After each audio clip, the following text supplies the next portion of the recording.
ముందుగా ఈనాటి press meet కార్యక్రమానికి ఇచ్చేసినటువంటి పత్రికా సోదరులకు, అదేవిధంగా నా కాంగ్రెస్ పార్టీ ఏదైతే ఉప సర్పంచ్, అదేవిధంగా వార్డ్ మెంబర్స్కు, కాంగ్రెస్ పార్టీ సీనియర్ నాయకులకు, యువజన కాంగ్రెస్ నాయకులకు అందరికీ కృతజ్ఞతలు. ఈరోజు ప్రెస్ మీట్ పెట్టడానికి ప్రధాన ఉద్దేశం ఏంటంటే, కల్వకుంట్ల కవితమ్మ గారు ఈరోజు కోడంగల్ నియోజకవర్గానికి సంబంధించింది, అదేవిధంగా గౌరవ ముఖ్యమంత్రి రేవంత్ రెడ్డి గారి మీద ఒక అబండం వేసింది. దాని గురించి ఈరోజు కోడంగల్ ప్రజలు కావచ్చు, అదేవిధంగా రాష్ట్ర ప్రజలు కావచ్చు, యువజన కాంగ్రెస్ తరపున వాస్తవాలు చెప్పాలి. ఆమె ఏం మాట్లాడ్డది, ఏ అసత్య ప్రచారం చేస్తుంది కోడంగల్ నియోజకవర్గం మీద అనే విషయాన్ని యువజన కాంగ్రెస్ నాయకులుగా చెప్పే బాధ్యత మాపై ఉంది. ప్రధానంగా కల్వకుంట్ల కవిత గారు ఏంటంటే, కోడంగల్ నియోజకవర్గంలో ఏదైతే డూప్లికేట్ ఓట్లతోని రేవంత్ రెడ్డి గారు గెలవడం జరిగిందని నిన్న ఒక మాట మాట్లాడింది ప్రెస్ మీట్ సందర్భంగా. కవితమ్మ గారు, మేము యువజన కాంగ్రెస్ తరఫున, అదేవిధంగా ఈ యొక్క కోడంగల్ నియోజకవర్గ ప్రజల తరఫున క్వశ్చన్ చేస్తున్నాం.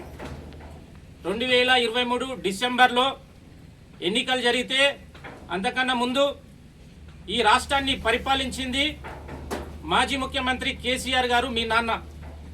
అదేవిధంగా ఏదైతే సెంట్రల్లో బీజేపీ ప్రభుత్వం ఉంది, మీరిద్దరు ఇక్కడ బీఆర్ఎస్ కావచ్చు, సెంట్రల్లో బీజేపీ కావచ్చు, మీరే కదా ఎలక్షన్స్ పెట్టింది.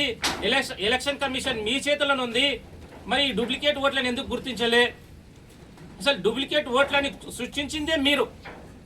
ఇక్కడ పట్నం నరేందర్ రెడ్డిని గెలిపించాలి, రేవంత్ రెడ్డి గారు గెలిస్తే మాకు పక్కలో బల్లెంలా తయారవుతాడు కాబట్టి ఆయనను ఓడించాలనే ఆలోచనతో సేడంలా ఆ రోజు మీ ప్రభుత్వం ఉంది, మీకు సానుకూల ప్రభుత్వం ఉంది, బీజేపీ ప్రభుత్వానికి మీరు లొత్తుగా మారి ఈ రోజు అబండాలు గౌరవ ముఖ్యమంత్రి రేవంత్ రెడ్డి గారు మీరు వేస్తున్నారు.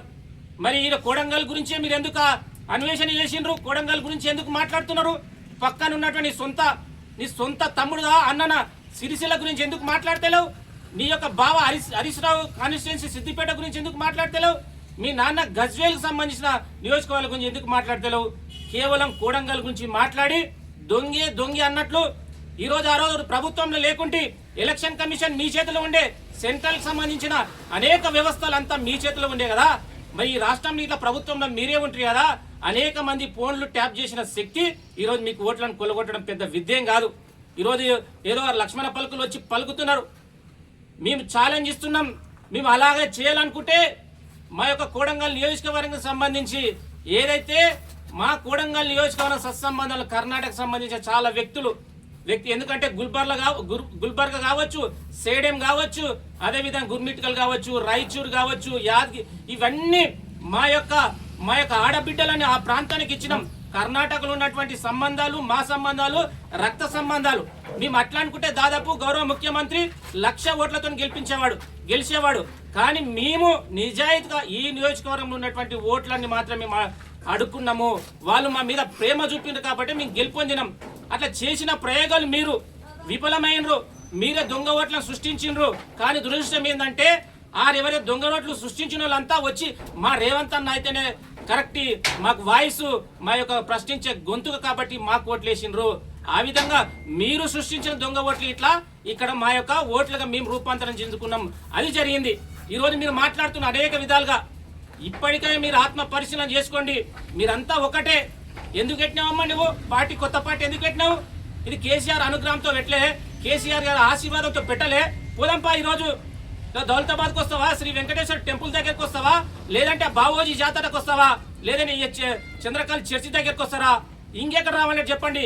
కొండగట్టు అంజన దగ్గరికి వస్తామా, యాదగిరి లక్ష్మీ నరసింహ దగ్గరికి వస్తామా? చెప్పండి. మీరు గుండె మీద చేసుకొని చెప్పండి. కేసీఆర్ గారి ఆశీర్వాదంతో ఈరోజు పబ్లిక్ ని పాలిటిక్స్ డివైడ్ చేసి మళ్ళీ ఎలక్షన్స్ లో మీరందరూ ఖచ్చితంగా ఒక గూటికి వస్తారు. బీజేపీ మీ పెద్దన్న, బీజేపీ ఏం చెప్పితే రేపు ఖచ్చితంగా 2029లో కవితమ్మ ఈరోజు కేసీఆర్ ఆశీర్వాదం తీసుకుంటుంది, పార్టీలను విలీనం చేస్తుంది.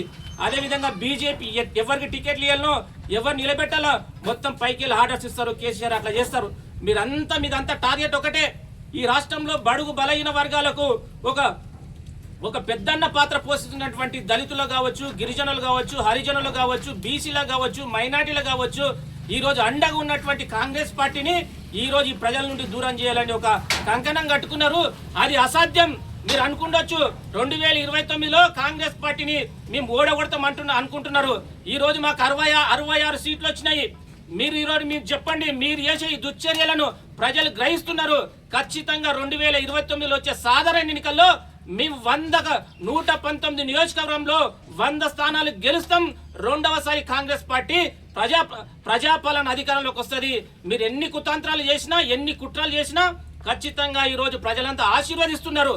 ఈ రోజు ఏదైతే సన్న బియ్యం కావచ్చు, రైతు బీమా కావచ్చు, రైతు భరోసా కావచ్చు, ఈ రోజు 200 యూనిట్ల కరెంటు కావచ్చు, ఇలా చెప్పుకుంటూ పోతే అనేక సంక్షేమ పథకాలు, ముఖ్యంగా ఇందిరమ్మ ఇల్లుకు సంబంధించిన ఈరోజు 10 ఏళ్లలో మీరు ఒక్కడ కనీసం ఒక ఇల్లు కట్టేలే.